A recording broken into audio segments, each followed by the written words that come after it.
With many SBRT treatment protocols, a maximum allowable dose is set based on the volume of the PTV structure. As volumes vary, these protocols typically provide a table relating the different PTV volumes to the maximum dose permitted for that volume, which often requires one to interpolate values in order to calculate the correct maximum dose for the planning PTV.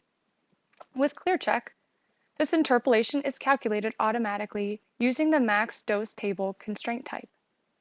This constraint calculates the structure's maximum dose on the DVH, just as the max dose constraint does, except that it utilizes a user-defined structure for the volume lookup.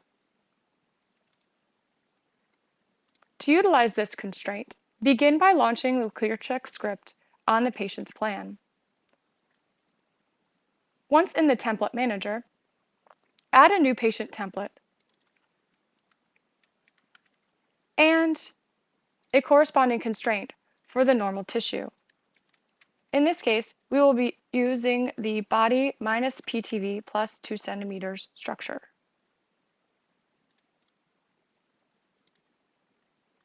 In the constraint type column, select max dose table from the drop-down menu. In the constraint column, determine if you would like to display the maximum dose output in absolute dose or relative dose by choosing one of the formats in the constraint examples column on the far right of the screen. If you choose relative dose output, you will need to select the corresponding prescription in the red highlighted box in the prescriptions column. Additionally, if it is not already populated, you will need to enter the actual prescription for the plan as well. You also have the option to utilize the Eclipse plan total dose as the 100% level for the prescription.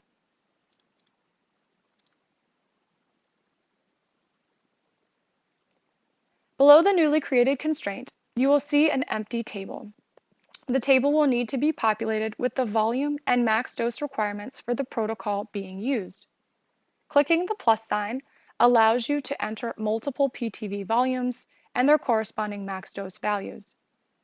Begin by entering the first PTV volume from the table being used for analysis. Then enter the corresponding max dose value for that volume.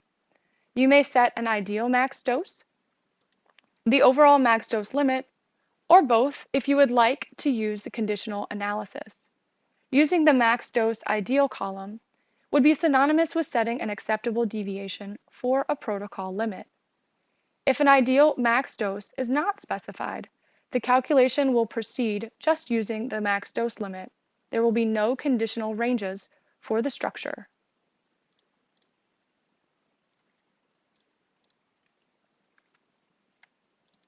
Enter the values for all of your PTV volumes as well as your dose limits.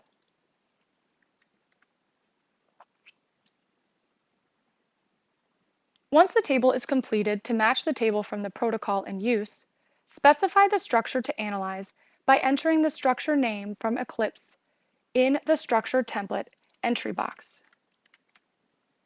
Then select the structure from the plan if you would like to assign it now. The constraint is now properly configured for use.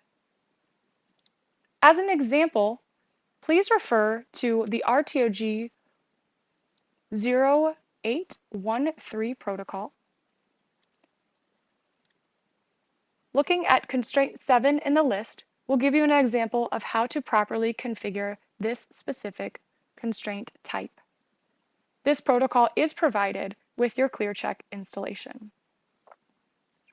Once the entire template is configured for the patient, click the disk to save the changes and close the template manager to begin the ClearCheck analysis. The results will be displayed. Note that while calculating the results for the max dose table, if the specified structure's volume is not an exact match to the values listed in the max dose table, linear interpolation is used, as specified in the protocols, to determine the max dose ideal and max dose limits.